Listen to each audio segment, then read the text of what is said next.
Welcome to the first meeting of the Gonzaga Socratic Club for this academic year. The founder and organizer of the Socratic Club is Professor David Calhoun. David is, however, teaching at Gonzaga in Florence just now, and so he's not here to do these meetings. So Professor Tritton and myself are helping out. We're not David, but we'll do the best we can. I want to mention quickly that we have actually, in addition to tonight, two more meetings of the Socratic Club. One is on October 10th. Dr. Ellen Macaron will be talking about, quote, an informal Jesuit education, close quote. And then on November 14th, Professor Joe Mudd of the Religious Studies Department will be talking about what can Gonzaga learn from Bernard Lonergan, the Jesuit philosopher and theologian. So, 3 meetings of the Socratic Club this term. And of course, you're all invited back. However, though the event that's upcoming that I really want to put in a quick plug for is actually on November 10th.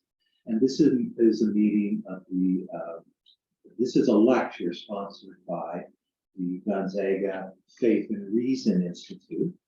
The speaker will be Mike Aquilina, who's he runs a website called fathersofthechurch.com.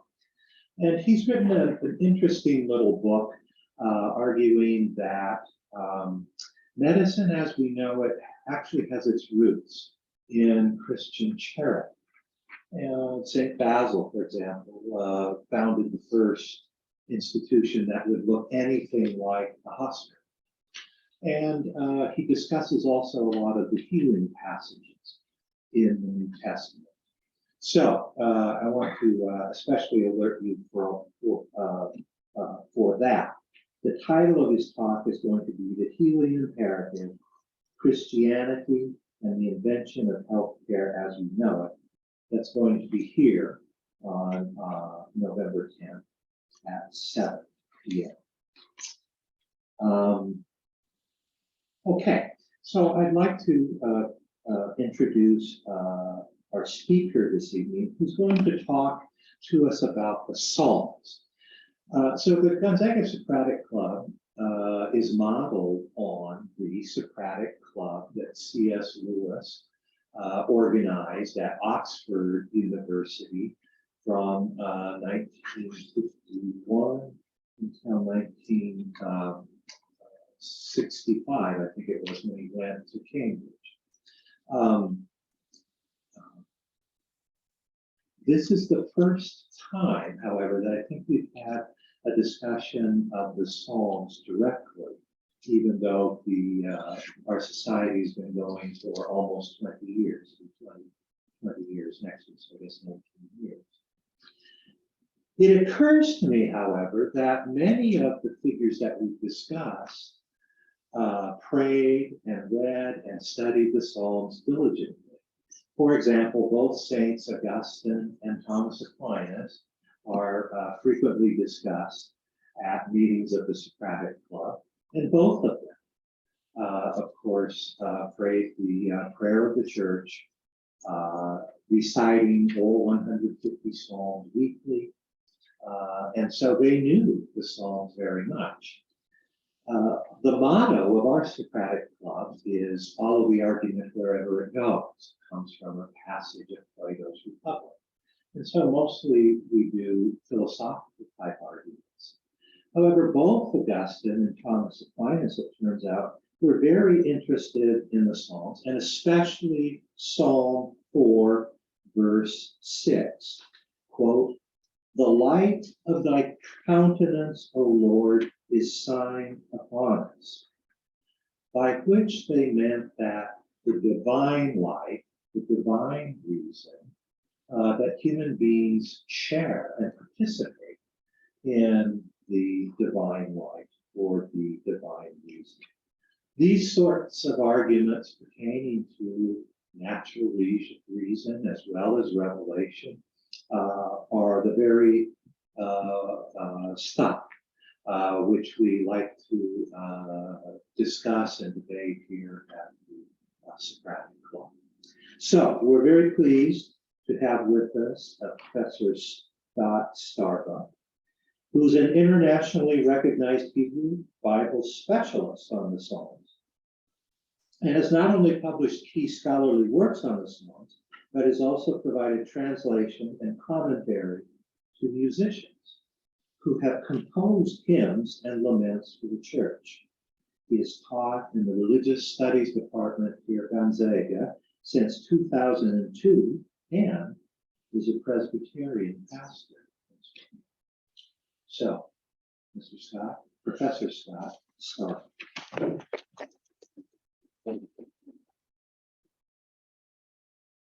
Thank you all for showing up. Can you hear me? Excellent. Well, that intersection between reason, revelation, the divine and the human is precisely what I hope we can talk about, learn a little bit about, debate this evening. But I'll do some things, I'll mention some things that reflect a lot of scholarship, but primarily I want to talk in more pastoral, more spiritual terms tonight. So it'll be interesting to see where this goes in terms of debate.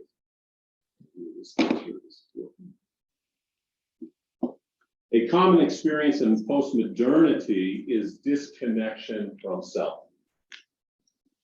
I'm sure you've all experienced that at some level. When we look at anxiety rates among students, they're pretty high. Disconnection from self, also from God, and from others. This sense of alienation only increased during the pandemic and was shared alike among students, faculty, and community members. Although many pursue modern strategies to alleviate estrangement, so now just pick up your phone and look at it and swipe. That's your modern strategy to alleviate estrangement, right? You with me? Okay. And to achieve deep connection, I'm going to encourage you to consider an engagement with the Psalms. In fact, a full-bodied engagement. That's really what I want us to work on tonight. Now, when I mentioned full-bodied engagement to David, he said, I'm assuming what you mean is a visceral engagement, and you're not talking about beer. And that is true. I mean a visceral body engagement, where one allows the Psalms to deeply engage oneself, others, and God.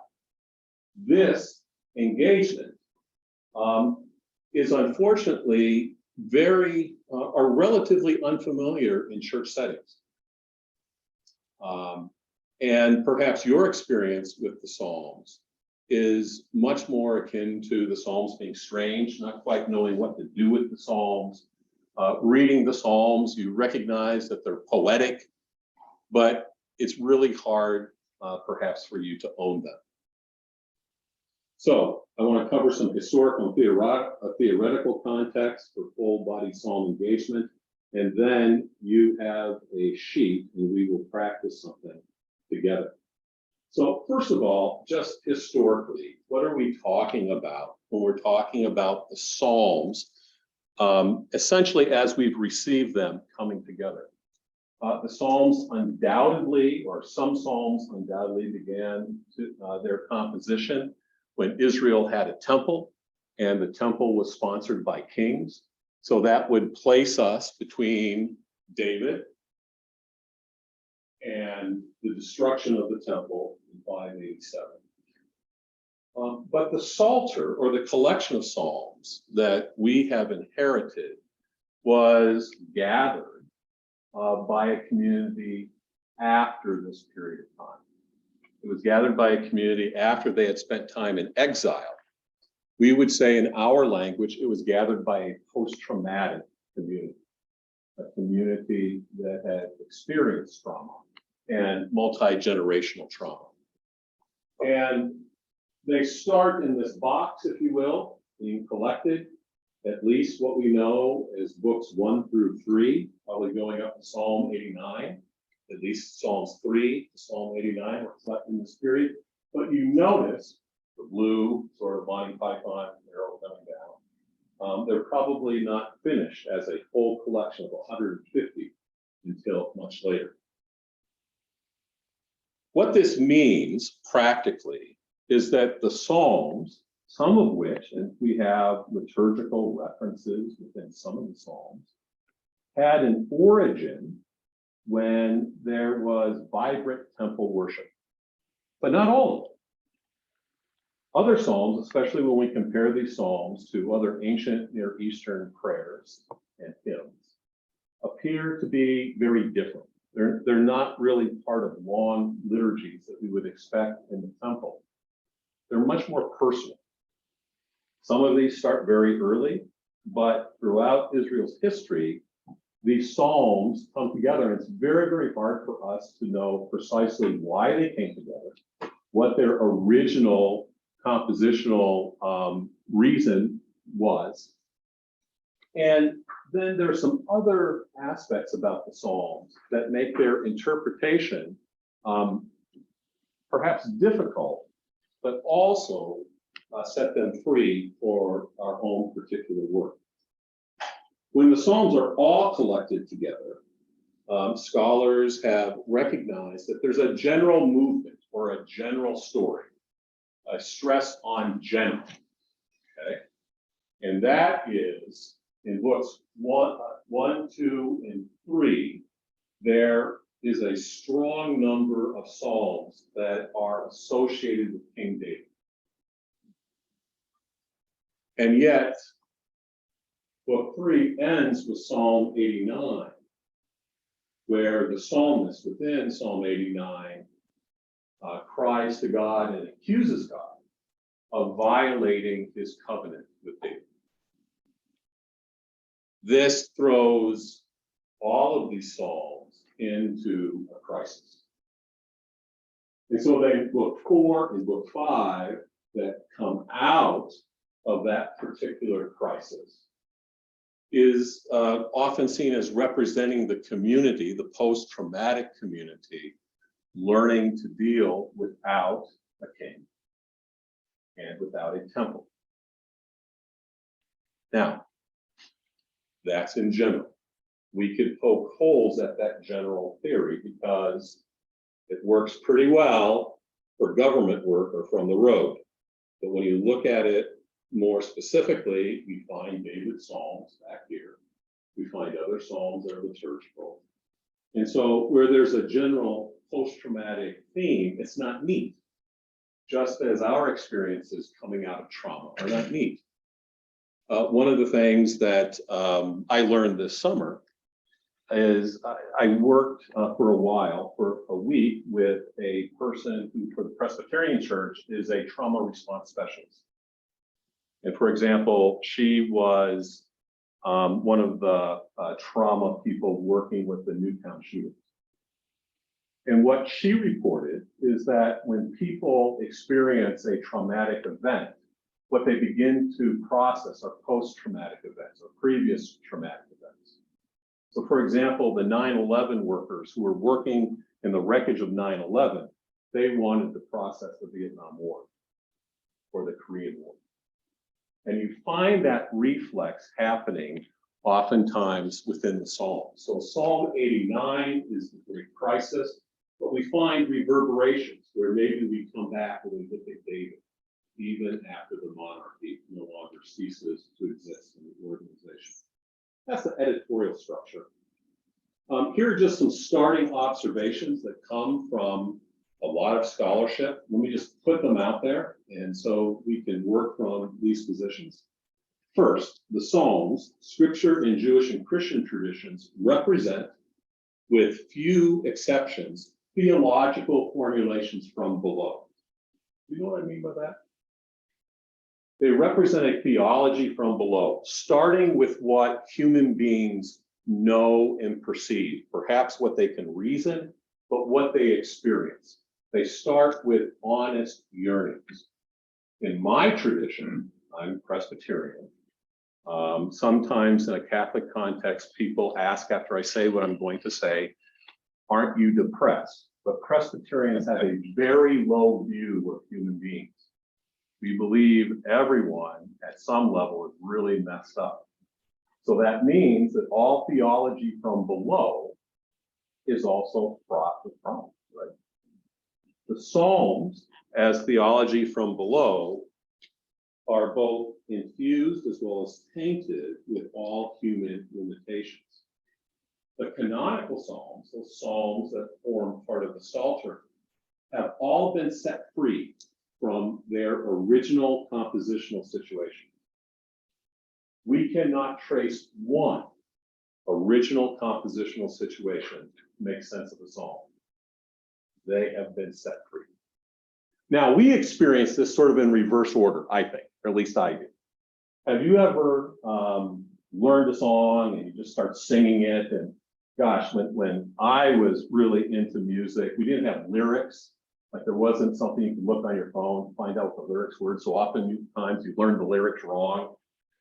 And then years later, you'll listen to an interview of the songwriter who's explaining what the song is about. And you're thinking, I never thought the song was about that. I never got that out of the particular song. Most unnerving to me is listening to Paul McCartney explain some Beatles songs, which I thought were way more profound than the way that he explains them. But at any rate, it's not always the case in our popular music that knowing an original reason for the song coming into being actually helps us. The songs themselves stand on their own. And that's true of the biblical Psalms as well, as they're organized into the canon. Some editors have, with a certain small number of Psalms, added to the very top some type of setting by which they have placed that particular psalm. But those are not original to the psalm. They're not included in all of the Psalter versions. And we may choose to either pay attention to those or not. Despite the literary, this is a mistake, despite their literary form, and that is there's a basic sense when you look at a psalm, and we'll see this with Psalm 23, that from the form of it, just from reading the form, you sort of get a feel for what you think the psalm is about. Now, if we had more time, I would do that with some music. I would show you the lyrics, and you would get sort of a basic feel for what this particular song was about. And hopefully you've never heard it before. Because then I would ask you, how would you set it to music? Would it be up? Would it be sort of more of a lament? Would it be jazzy? And you'd come up with your ideas. And then I would play it, and you would all be wrong. Which reinforces that the particular form of a lyric does not necessarily dictate interpretation. All of the Psalms have been set free from any original, and even for us, ongoing in the biblical sense, musical interpretation. So because of that, as interpreters, we receive a lot of freedom to sort of play around with how we would understand the Psalms. And that gets me to my last point, is the Psalms are performative. That's your teacher's observation. That the Psalms, even though there's a long history of studying the Psalms and trying to come up with a theology of the Psalms, it hasn't been very successful because the Psalms represent theology from below, many, many different perspectives. What has largely been missed, I believe, is the fact that the Psalms were meant to be performed. Not on stage, not as part of musical theater, but they were meant to be embodied. Let's talk a little bit about that. What does it mean for the Psalms to move beyond intellectual study and to be embodied? One way of thinking about it is with the phrase turning ink into blood, owning the poetry, owning the words of the psalm. The purpose of speaking literature, of vocalizing literature, of moving beyond thought to actual realization within flesh and muscle and breath is to turn ink back into blood. The Psalms are an arrested performance. They're just sitting there on the page. If we just study them on the page, it's sort of like studying, say, the text of Les Miserables on the page. That has its own value, but that's not an embodiment. And so the Psalms cry out to be embodied. They represent human experience recorded in ink that is about to be lived and expressed in vocal and physical gesture. The text is simply the cue that we need to realize the work in space and time, in our neuromuscular systems, in flesh and muscle. And it makes a difference. It makes a huge difference. So to speak the text without at least an attempt at soul deep, body sure internalization of the full range of significations and effects, to say the words without entering into what they would figure, is to miss the point, is to miss the psalm, is to not understand what the work is trying to convey. That's a different way of looking at the Psalms, isn't it?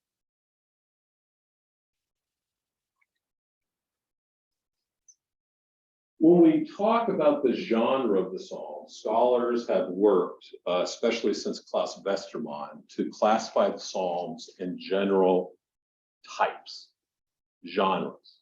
If we went into a record store, we don't have record stores anymore, do we? This old record stores.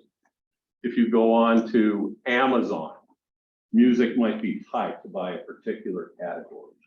These are the categories that scholars use to sort of look at the text and what the text of individual psalms say. Notice, first of all, what are the most common psalms? Laments. Psalms that cry out and complain to God. Did you know that? No. When we think of psalms, oftentimes we get this idea that a psalm is supposed to make me feel what? Happy. But the largest category of psalm is either the community, well, it's both the community and the individual laments. That gives us some clue from a theology of below what the Psalms are trying to get at. Now, of course, there are Thanksgiving Psalms, there are hymns, and those tend to be more positive. One reason why you may not have known that the largest category of Psalms are laments is that in general, the church avoids these like the plague. Remember, it was mentioned I've worked with musicians, I've translated Psalms, I've tried to get musicians to put the Psalms into hymns as laments. They don't do it. They will take one small line that gives us some type of hope, and I would say avoid it, and they go with that. So we're missing something here. We're missing something that I think if we find it, will help us recognize that the Psalms are really grounded in human experience in a real way. They're not pulling the wool over our eyes. And especially in the laments, they're demanding something of God that I think deep down, we all want the right, at least, to demand. Now, pastorally, without suggesting that there's any rigid sort of line of development in terms of stages of faith, I do recognize that people's faith development seems to progress. And in the Psalms, I'm most interested in these stages. So forget about the academic titles, synthetic, conventional, we don't care about that. Stage 3, where one's faith is determined largely by the group that a person belongs to and what they believe. You recognize that a little bit? What does it mean to be fill in the blank? Well, it means what this group believes. Oftentimes that gives way to stage 4, where an individual has to make that Kierkegaardian leap and be an individual, take individual responsibility. And then stage 5, and most observers say it's hard for people to reach this until midlife, is where people seem to be open a little bit more to paradox, to complexity, to unanswered questions. Okay, so what this suggests to me is that we could take a text like Psalm 23, and it could be read in 3 different ways by 3 different people in those 3 different stages of faith. Is that fair? So which reading is right?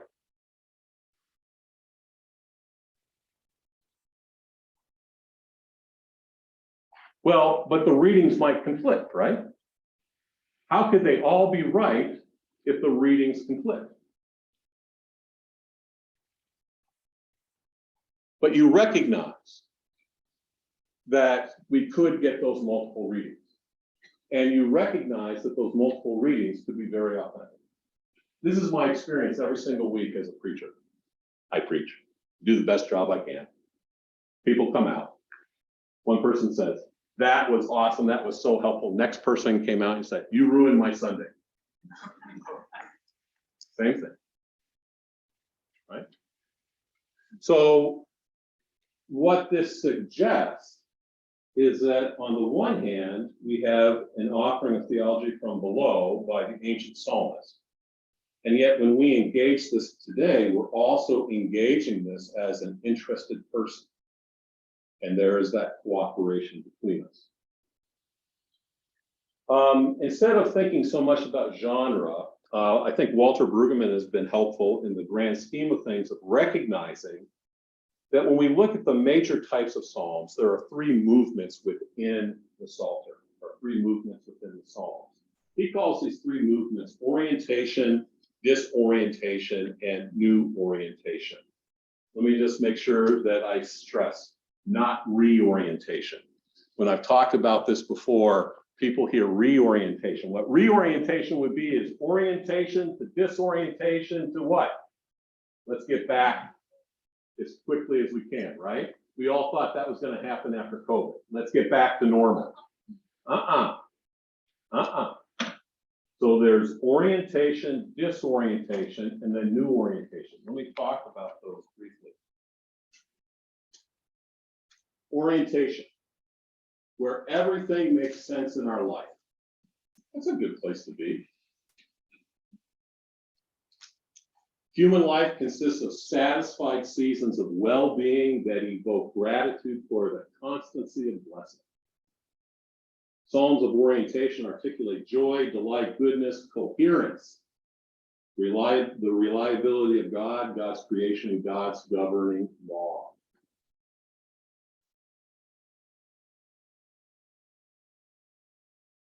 The church loves it. We love it. But is this always real? Out of all the Psalms, and Brueggemann wants to go ahead and name certain Psalms, that's orientation, disorientation, and new orientation. I'm going to suggest something a little bit different. But out of all of the 150 Psalms, the number of orientation Psalms is less than 10 in the Psalter. Less than 10. So think about our human need for orientation, how much we like to live in this particular space, how much of, I would say, the church's hymnody is in orientational mode. And yet that doesn't really reflect the reality of the Psalms. And maybe not of your life. Disorientation. Disorientation demands that we do not pretend that the world is other than it really is. There's no false self. There's no posturing before God and other people. Psalms of disorientation are almost by definition embarrassing and vulnerable. This is the largest number of Psalms. This is the constant beat of the Psalter. Brueggemann suggests that theological recovery is needed psychologically because laments stress the human's initiative with God as well as their refusal to develop a false self. Theologically, because laments represent the conviction that God is not the guarantor of the status quo, the way things are right now, and that God can be addressed in risky ways as the transformer of what has yet to appear. So one of the great lamenters in Scripture is the prophet Jeremiah. Think about Jeremiah. Was Jeremiah close to God? Was Jeremiah given a great responsibility and clarity for Jeremiah's life? Answer to all that's yes. Was he on the front lines of history? I mean, all the stuff we want, right? And he cried out to God and he complained that God had seduced him, had manipulated him. He wished that his mother had aborted him. He refused to be false. Is that what it feels like sometimes to follow God? Yeah. And when it feels that way, how are we to respond? The Psalms would say you respond by being honest and by finding this type of prayer language, this language of disorientation. And then before I go on to new orientation, I just need to say this. All laments start in what I would call the dysfunctional triangle, right? So if you're in a dysfunctional relationship, it is terrible, it sucks, and it fits that triangle.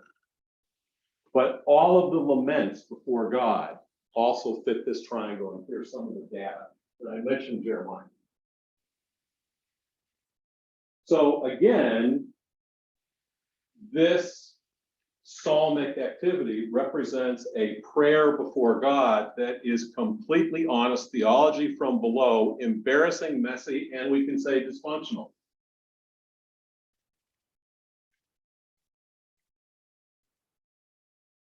Number one type of psalm. New orientation, not reorientation, new orientation. New orientation brings surprise, real surprise, genuine surprise of new life, impossible impossibilities, things that we believed were absolutely impossible that somehow become possible.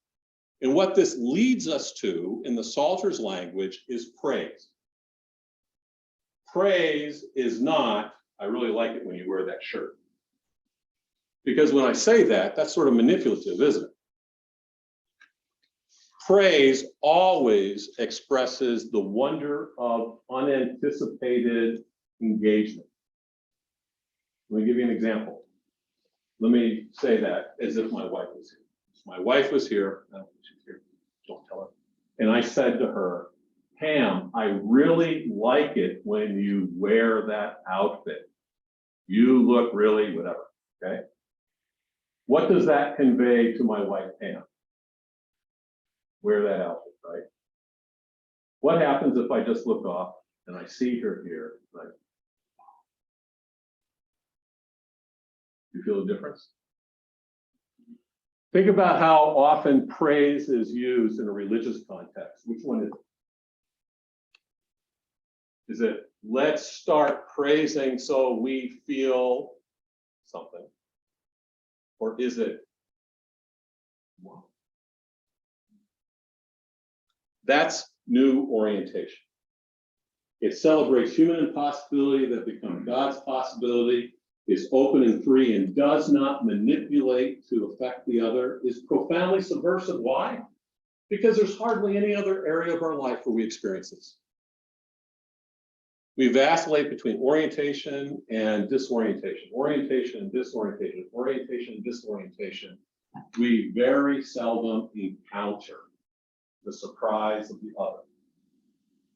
And if we're lucky, sometimes we experience that with the birth of a child or in a relationship, and that can change our entire life. But that's also what is held out in terms of the Psalms, in terms of an encounter with God. It affirms a movement of being with, connected to the other in the moment, though actualized revelatory surprise. Now, here's the problem. Have you ever had that experience? Something like that? Okay. And then what if you want to experience it again? You sort of can't, but there's this tendency to bring it in the orientation, isn't there? When it's been good. So like, if you had a great date someplace, go back to the same place, do everything the same, it doesn't quite work out. So new orientation also is somewhat fleeting, but that makes sense if it's a true engagement, right, with the divine, because we do not control the divine. Okay, you sort of have a feel of those general categories. So here's what I think would help us in terms of connection, alienation, both with one another and with God. Recognize that most of us are here right now.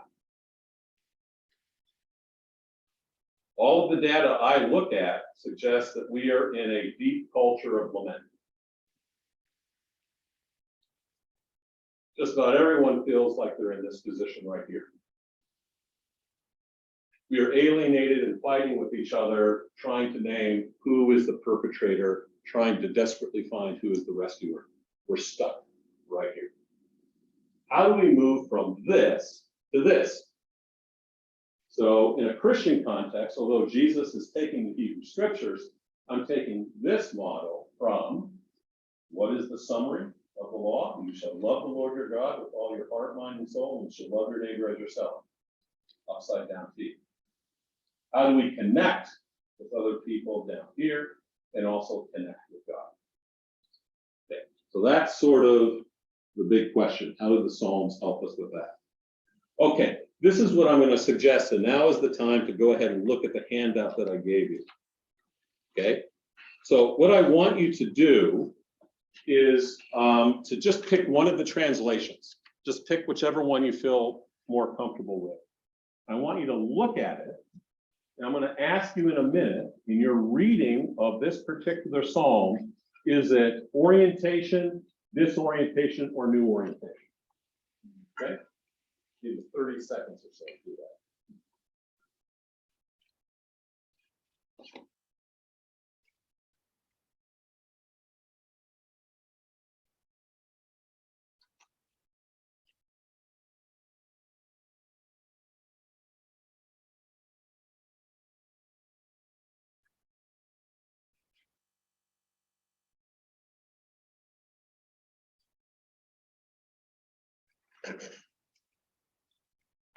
Okay, you got your idea? How many people would say this is orientation?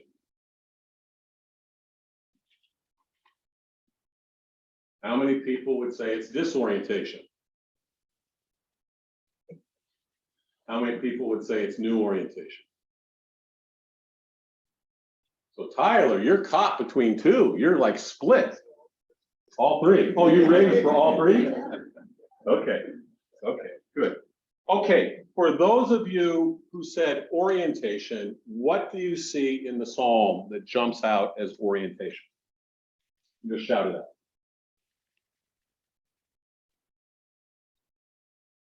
Or is it the general feel? Is it sort of the general feel that God is the guarantor of your life the way you want it to be? Yeah, it gives a sense of contentment. Sense of contentment. Yeah, So whatever you're going to do, no matter how foolish it is, because after all, you're just like a sheep, you're going to be taken care of. that's the Bible.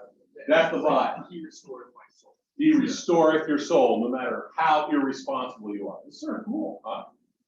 Can you see? Here's sort of an interesting point of fact, especially since this was sung at Queen Elizabeth's funeral this morning at 3 a.m. Is anyone else up looking at that? That's what happens when you get to my age. That's sometimes when you wake up. So this psalm, Psalm 23, are most of you familiar with it? This was not a popular psalm in most of Christianity or in most of Judaism. Your teacher pointed this out. Does that just blow your mind? This becomes popular for the first time in the Civil War era, after Abraham Lincoln begins to use it. And then it just takes off. And like right now, it's hard to find a funeral anywhere in this country where you don't hear the 23rd Psalm. And some people believe it's because it's so easily read as orientation, it just simply can be read as a way of reinforcing the status quo and encouraging us to believe that somehow God is sort of there as sort of a genie for us. Does that sort of make sense? Okay. So if we read this as orientation, we can sort of listen to this, but are there some things in the psalm itself that would move you towards disorientation or move a person towards disorientation? Let's work on this together. I shall not want. Who can honestly say that that's the case in their life? One person. You want for nothing. Orientation, really? Oh, were you thinking, well, that's just poetic? You shall not want. So what if I read it this way? The Lord is my shepherd. I shall not want. He makes me lie down in green pastures. He leadeth me beside still waters. He restore my soul. He leadeth me in paths of righteousness for his name's sake.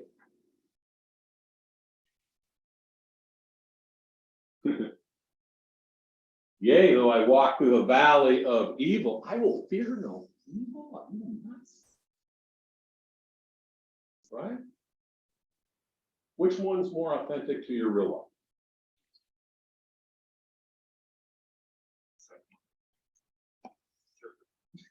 And there's some clues within the psalm too, right? I mean, what if I say, hey, after this, let's go out to dinner? And we go out to dinner, and I've made sure that we're going to have dinner with everyone, and especially every professor that you absolutely hate at Gonzaga.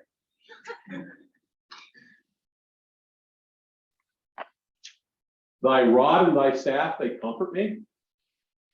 What does a shepherd use a rod and a staff for? Sometimes, like a wolf, but most of the time for what? The sheep.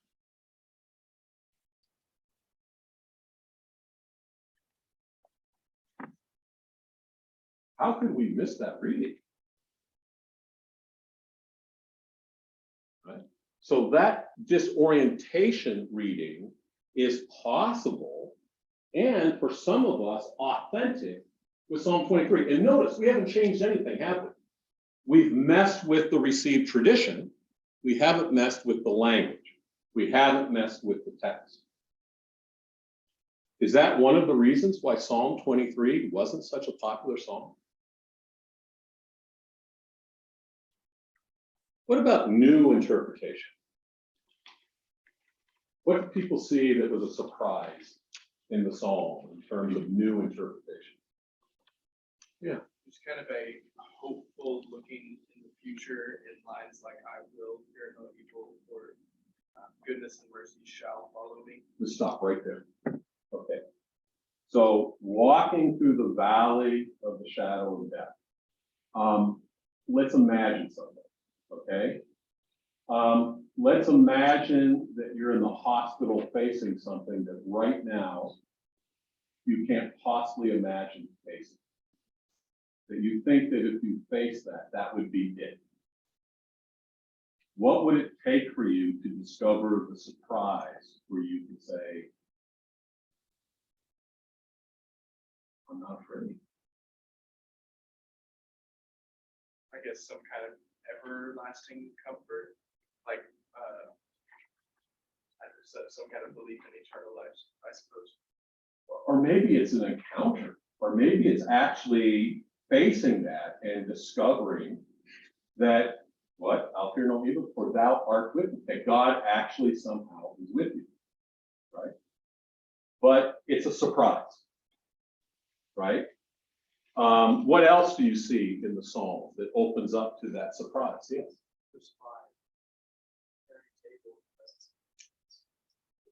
That's a huge one, isn't it? Even now. I mean, we tend to avoid those people, and yet, right? This should somehow be possible. It seems impossible from our ability. But if that would happen, would that be praiseworthy? Yeah. What else do you see that's new interpretation? One more.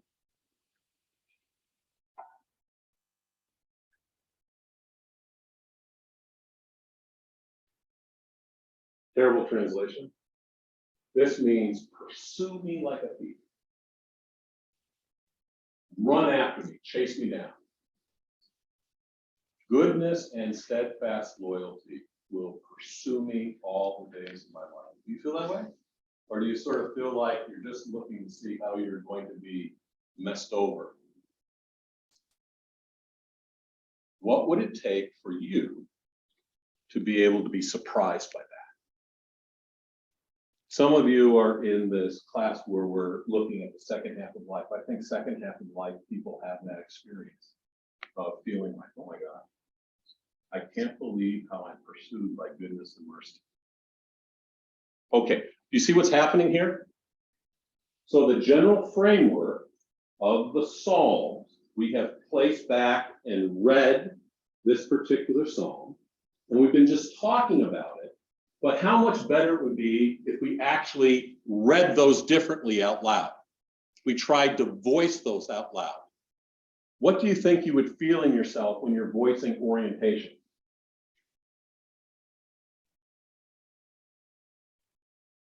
Probably it would be churchy, right? The Lord is my shepherd.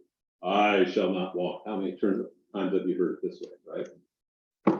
But when we get to, and I already did disorientation, when we get to something like new orientation, the Lord, shepherd, I shall not want.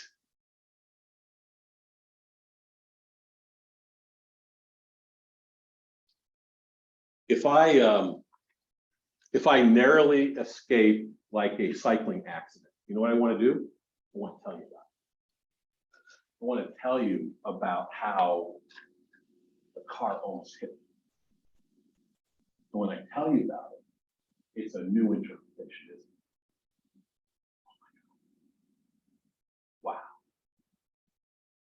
Wow. The last thing I would just mention, and then discussion, because we're probably at that place, is I think this type of psalm engagement is something that you can practice with other people, just the way we've been doing it.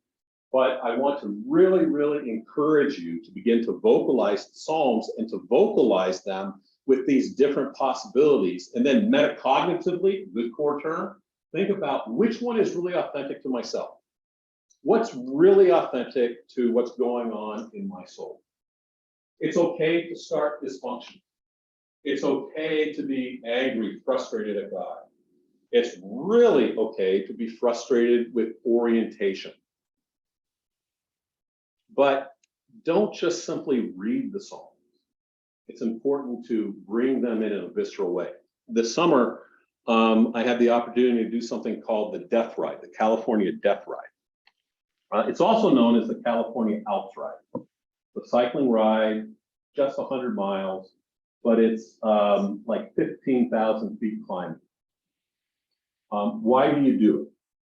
You do it because when you climb the hills, you are in some of the most gorgeous, breathtaking, amazing country in our United States. But if you drive it, it's not the same. There's something different when you struggle for an hour to get up a hill and you're broken down and you're vulnerable and you're honest and your legs are cramped and you need to find pickle juice and all that stuff. And you look up and you see the Alps, the California Alps. Wow. That's the difference between the embodiment of the Psalms and simply reading them. Okay, with that, why don't we see where we go? Okay. Why don't we, first of all, thank us.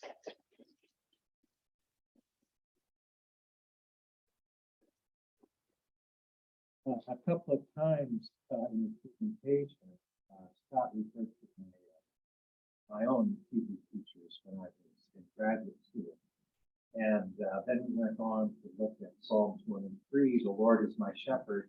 I remember one of my graduate teachers pointed out that the word for shepherd could be just as correctly translated as goat herd. Oh, yes. But that kind of ruins the whole thing, doesn't it? The Lord is my goat herd. When Dr. Calhoun returns, he will have a dedicated formal respondent to the presentations of the Socratic Club. Tyler and we're not that organized. So we would appreciate it if you would simply, raise your hand, we'll acknowledge you, and go for discussion with that. Sorry. Okay, so. Oh, we have a student here, please. So is the sheer number of the Psalms reflected in something that occurred to Israel, or is it just a cultural factor? Right. So great question, right? So one thing I think we can say is that we presume from everything that we know about the Hebraic and ancient Semitic culture, they were much more comfortable with lament than we are. And we could examine why that is the case, why we have moved away from that. But I think one of the cutting edges right now in biblical studies is to take very, very seriously the fact that Scripture itself came together as a post-traumatic, post-generational traumatic event. And at least in my lifetime, that really wasn't realized. That wasn't a context to start looking at the scriptural text until maybe about 7 years ago. So if you're going to heal from trauma, it can't be through denial. It has to be through finding agency. And this is why the agency of the lament, the ability to come before God with prayers that accuse God of being lousy. I mean, that's sort of scary, isn't it? And yet, if it's there, it's there, right? And the thing that I think, we don't have enough time to do this, but what's interesting is that when you look at a psalm, you don't really know where it begins and where it ends. It's only a text. And so that, that term that we learned in school, the denouement, it's always interesting to me. Like, for example, if we take a psalm that the psalmist is so angry, Lord, take their babies' heads and smash them against the rock. I don't know where that psalm is. Does it end with, as soon as I articulate this anger, maybe even understandable anger, put this in, say, the mouth of a victim of the Ukraine war, right?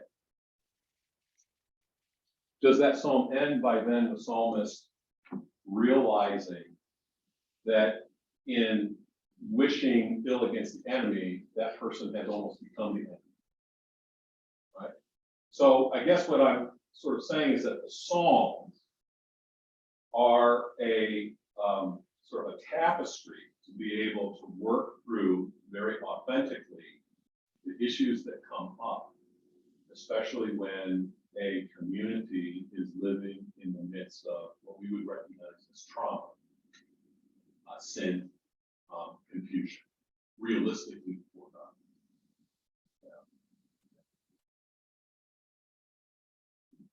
Yes, thank you so much. This is fascinating. The same song, we can interpret through orientation, disorientation, or new orientation. So now this made me wonder. So when they wrote the song, how do we know which? So we don't know. Okay, we don't know. That's great. That's mysterious. And then since you mentioned, because this is very like an embodiment, as you mentioned, and this embodied experience will change or shape, influence how we interpret something. So I'm just curious, when they like transcribe, do they have a like melody to go with this? No. It's all been lost.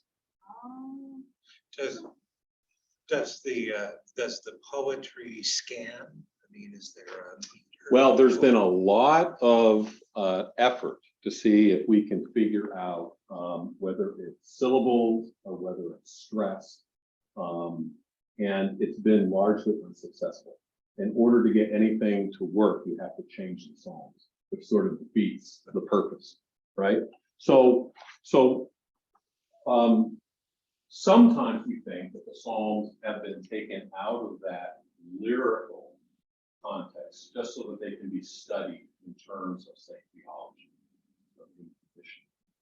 But that's largely been unsuccessful too. And then the Psalms are just sort of right.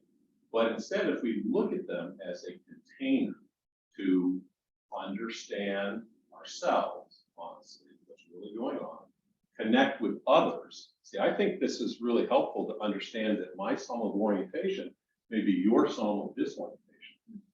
And we can understand each other with that. But also then to connect to God. Now that's an interesting philosophical and theological question. How does that actually happen?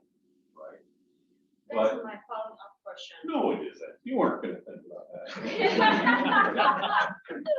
So for that new orientation, is that like a reconciliation, reconcile, like to reconcile since there's a disorientation? So Well, I think that the surprise brings connection, an experience of connection and wonderment and humility, all of those things, right? There's a sense in which it, at least momentarily, is a real experience of being in this world, but not of this world. And we don't control it, right? So it's on the one hand an experience of something that's really real, that lies beyond us, and that we attribute to the workings of God. In terms of how this might work, I think that for me at least, the traditional understanding of the nature of Jesus being fully human and fully God, so fully divine, is also helpful to apply this to Scripture, Word of God. It is both theology from below, fully human, but at the same time, it becomes the place where we encounter God. Beyond that, it's hard to it's sort of mysterious. Thank you, Scott. This is fantastic. I learned so much I took from this. But I'm troubled or find some ambiguities in Yeah. this orientation, disorientation, and new orientation, because partly the worry with the orientation is that this is us in control, right? Yes. And that we're trying to be open to something else, an alternativeness to rupture. But the process sounds very much like contemporary secular post-structuralism. I was wondering about that. So it's Little very much Derrida, like- Yeah, right? it's very much like that. Yeah, So, yeah, I mean, in many ways, I like to see religiosity and culture right. working in harmony Right. and enriching each other. So this is where I would start out, and I'm not starting from that perspective. I'm not a structuralist. But I thought that would probably. So what I'm trying to do is I'm observing Brueggemann's reframing of the basic movement in the Psalms between these three areas, and suggesting that when it comes right down to it, we can take that same movement and use that to explore each individual psalm without changing anything. Now, my reading of Derrida would suggest that we're going to take something and we're going to sort of mess with it within the text, open up almost artificially. I don't want to do that. I want to take words for what they mean, right? And so just to point out, thy rod and thy staff, they comfort me. I haven't done anything with words. What I'm trying to expose is the fact that, you know, if we were all shepherds, we wouldn't read that as, oh yeah, that feels good, right? And so, so that's my control, is I'm not trying to do any type of violence or deconstruction to the text. But what I'm trying to do is actually to say, you know what? The way in which the received tradition has labeled, say, Psalm 23 as orientation, I'm not so sure. And that really, for me, comes from pastoral experience. Because what's orientation to some person feels really good. I mean, I can't tell you how many memorials I've done where I've read Psalm 23, and some people will respond very well to it, but then someone else will be like, I don't believe it at all. And it's the same psalm. Does that help at all? It does. I guess the word, we have an added word, because I don't mean like technical post-structure, but I think in the culture, in some ways, what you're saying kind of is familiar to all of us as late, you know, as living in this culture. So there's a strange familiarity to the very idea of orientation, disorientation, reorientation that can make it itself the whole. Oh, you thing mean that can be the threefold construct may be artificial itself? well, itself can be a kind of orientation. Yeah, no, that's right. I think that's fair. I think that's fair. Yeah, that's a good critique. So maybe that's just a matter of being alert and. Well, try it. Try it and see. There might be some other terms that could be given, and for tonight I use Brueggemann's, but I think what I'm really trying to push us towards is a type of honest engagement from our side, but also taking very, very seriously the claims of the Psalms and trying to figure out how we intersect it. Right.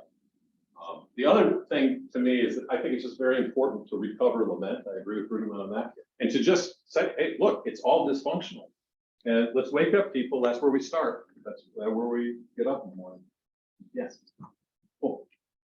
There's a question here and then also. Hi, I was just curious, because I'm hearing in that discussion that there's just a lot of subjectivity and trying to determine what the psalmist is trying to say. So I'm just curious about how, as like a scholar, you start to put those in categories, because it seems like, yeah, like I can do that as orientation. And that just, you know, tells us about Right. us. So what I would be interested in pastoral, okay? I haven't written this up as a scholar because I think that's a little more difficult to do. But what I'd be interested in pastorally, if you read this, say, as disorientation, is how that provides for me, with you, a window into what's going on in your soul. That's perfect. That's what I hope. And for you, metacognitively, to be able to recognize that as well. And I'm assuming that you will come to the same psalm in different ways at different points, and that psalm will begin to work on you. So it's almost like, it's like a kind of poetry, basically. Well, the psalms are poetry, Right. and they're open in that way, where I do think number of different angles is that they stand far enough outside of us that they do begin to work on us. And yet at the same time, we've got to find ourselves, somehow we've got to bring them into us to at least temporarily, perform them authentically. Where's the young man? Yeah. My question is there a sense in which you believe, talking about the general overarching theme of the Psalms, that you think all of the Psalms should be experienced as a whole book? So I guess an example would be, do I have to know and understand Psalm 145 to be able to read into Psalm 23, for example? I don't think so. There are some people who would encourage you in a literary reading of the Psalms to do that. That seems to me to be taking arbitrary context. And quite frankly, there are different psalters in different traditions, Greek and Semitic languages. And so the Psalms move around. And you can notice sort of what's happening, especially at an editorial level.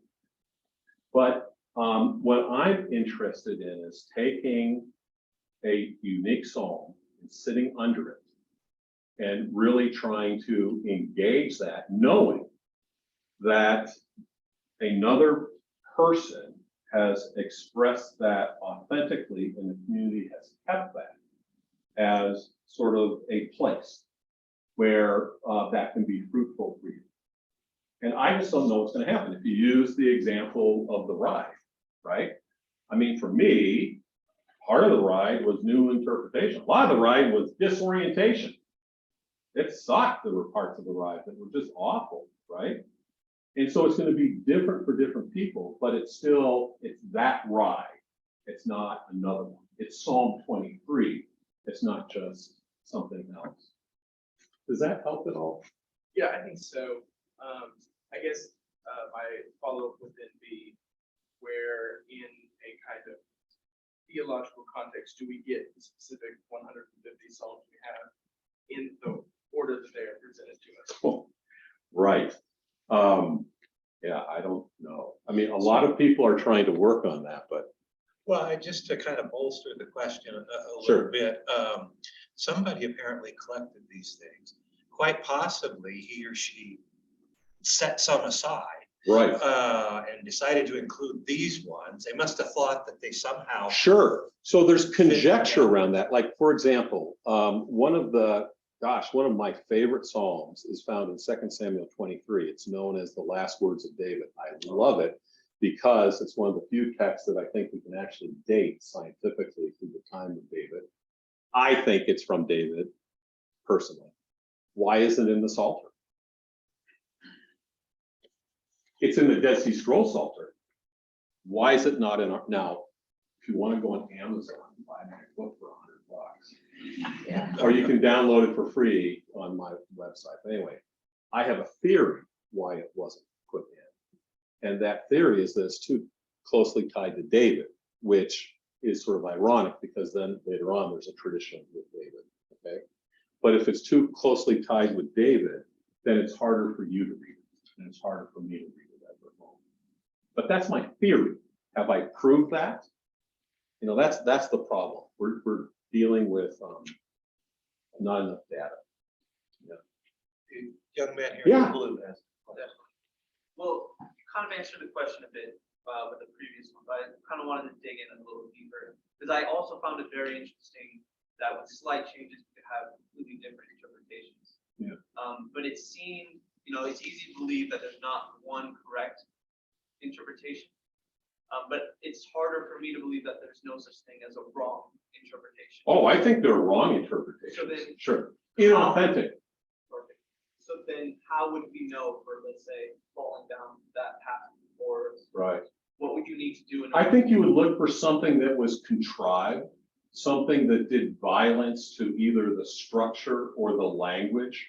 I would even say post-structuralist readings would fall into that category, where you're taking it and messing with it a little bit. I hate to say this, but sometimes contemporary worship music does just that. Yeah, I hate to say it, right? And And so next time you see a praise song that says, this is the song, open it up and check. But I think that's a good example. And see, that's well intended, but when you talk to musicians, they'll say, well, no one wants to sing that, or that won't be sung continually. And see, all of a sudden, then we've lost what that song is actually trying to do. And at least for me, I mean, let me give you an example. I remember maybe 20 years ago being with a couple who, not that this matters, but they were in positions in society of the highest level of power. And they were estranged from a child. And they were estranged from a child because of some really weird psychological stuff that they could not control. They were in a position of great disorientation. And so, but I mean, there's nothing I can say, there's nothing I can do to change that. And so I said, let's start praying Psalm 91. And as we prayed Psalm 91, if you look at Psalm 91, there are a lot of different sort of enemies or things to be afraid of. And I said, when you read this line, fowler's trap, in your life, what is that? And they would come up with something. We go all the way down. Now, is that doing violence to the psalm? I mean, one could argue that there's no way that the original psalmist had their life in mind, but there's a place where those worlds begin to meet. And the poetry and the metaphorical nature of the Psalms opens up that type of thing. That was transformative to them.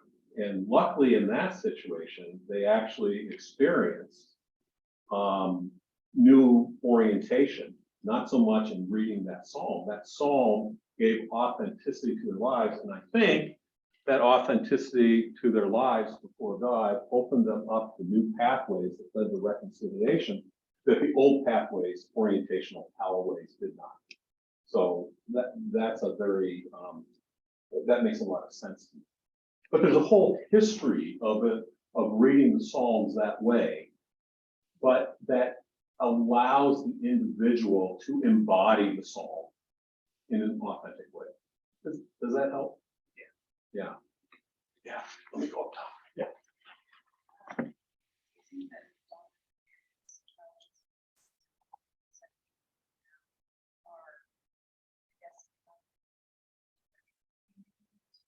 So I'm not in all churches, so I'll answer it this way. The music director at my church works very, very hard because we talk about what's happening, the best of our ability in the spiritual text, and then we start looking for music. And in my context, it's not so much so many praise songs, but it's actually classical hymns. And we find 10% we can use. And so much of it is orientational. Yeah. So I'm just talking my own particular context.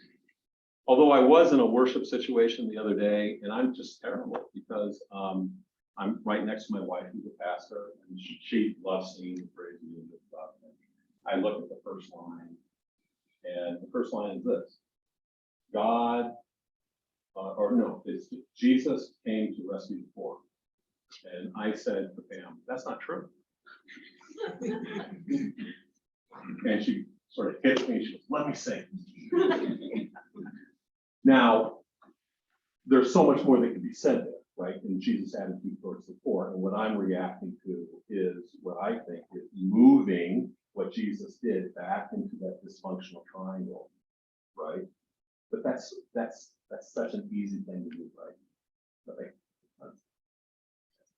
It occurs to me, Scott, that the chant form of music would preserve at least the original words. It would, yeah. Or of the translation. Yes.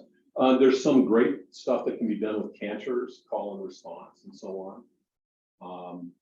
Yeah. Today, this 23rd Psalm was sung, as I mentioned, my time at about 3 in the morning. And it's an old tune. I don't know if you have a chance to see it on like YouTube, but I thought I saw some new orientation in the tune. And that was interesting to me. And it was also interesting thinking that that was sung at her wedding. And so this sort of brackets her life in some ways. It's just sort of interesting to think about. Yeah. Something to think about so when you were talking about like orientation, this orientation foundation, I was thinking about like personal. And so I'm wondering, like, do you think that like certain pastors have an knowledge that it's something that solves the problems? Oh, sure. Sure. And so that's why what I'm trying to suggest is you do this work. I'm not sending you to my website where you can hear me read the Psalms or something like that, right? I think you need to do it. And not only that, I'm encouraging you to do it in community. Because part of this is to be able to create this honest conversation. Where are we before God in this kind of place? And it really is okay, according to the logic of the Psalms, to raise the question, really? The Lord is my shepherd? Really? Really? It's kind of like, Well, I think first of all is getting, see, where's the title of this whole thing? Reading the Psalms to understand yourself. I think that's what we begin to understand, first of all. So Jesus on the cross, what psalm did he quote and say? You guys remember? Yeah, he didn't know it as the 22nd, right? But Eli, Eli, lama sabachthani, right? My God, why have you forsaken me? Why did he go to that psalm? Why didn't he go to Yahweh Roeh, the Lord is my shepherd? Now, we can't really answer that, right? We can't step inside, but we can imagine ourselves in the position of Jesus, or we can go to other people who might be in that situation of crucifixion and understand how they would feel, or at least grab onto those lines of complete abandonment, right? And then there's a debate because that psalm goes on to actually end in praise. And some people think, well, Jesus meant the whole thing. And other people think that Jesus just meant that moment. And we're not going to answer that, I don't think. But I think the very fact that Jesus uttered that is an example for those in the Christian tradition to find those things that resonate with their life, right? So the Psalms will say, God, punch the bullies in the nose. You ever feel that way? Of course you feel that way. That's in you. That's part of your authenticity before God. Does God want to leave you there? Probably not. But we need to start with that honesty. Yeah. This might be seemingly unrelated to my last question, but this methodology of approaching the Psalms, would you prescribe it to other areas of Scripture? And if so, what are those areas? Wow. Yeah. Interesting. No, that's actually a really good question. I'm not sure I would. I'm very comfortable with the Psalms, given the fact theology from below, and also given sort of their poetic texture. They're different, for example, than Proverbs, and different than narrative and so on. And I think the genre that comes closest to this, and what I'm suggesting, might be something like a parable, which New Testament scholars say that we tend to read, to use my language, as orientation, and they're not. Right? They're open-ended. They're supposed to leave us more in disorientation. And then maybe 3 weeks down the line, all of a sudden, something, oh my gosh, it's right. In the prodigal son, God can't be the older, God can't be the father. Why did I ever think? Right? It happens down the line. Does that help? Yeah. So I do think that genre plays a role.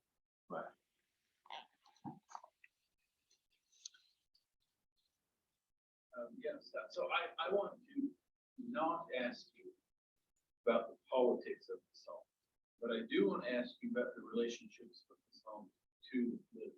Yeah. So for instance, you said in Psalm 139, we have a political figure, there's a king, and it has to do with God, not David's faithfulness to God, which is God's faithfulness to David. Right. In the covenant. And then that breaks down. Right. In the rest of the Psalms, and you had it on the slide, so we don't put our hope in political means, but we go straight to God. Or you had the whole thing about the other slide about God is the God of the impossible. What's possible for God is impossible for us. Right. So is it a kind of if we can phrase it this way, only God can save us now, is the implication, and political means cannot. That's interesting. So, so I would be comfortable beginning to answer that question in terms of the stages of the Psalter. And as I understand the Psalter coming together, involving two things. One is moving from Psalm 89 then to Book 4 with the enthronement psalms. The enthronement psalms are celebrating Yahweh's kingship, not human kingship. But also then in what's known as the royal psalms, very specifically eliminating any specific royal names. And so those psalms now, what the king was supposed to do, now all of Israel is supposed to do. We used to call that democratization. It doesn't really fit as an anachronistic phrase, we call it humanization. Those two things together also align with what's happened in the latter part of the book of Isaiah that move directly in terms of what you're articulating. However, that's short-lived. And what begins to happen then, and this is part of the expansiveness of attributing psalmody to David and the other traditions, is that then there are different messianic expectations that begin to emerge. Short little advertisement, if you take the course of Signing Covenant next semester, you'll learn that we can trace at least 37 different messianic expectations when Jesus walked the earth. Jesus doesn't embrace any one of those 37. So all sorts of speculation that lift up either the ideal king, ideal priest, ideal prophet, or some combination of all of that.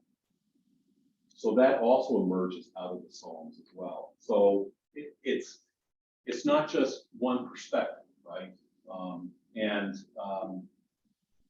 Yeah, did that answer?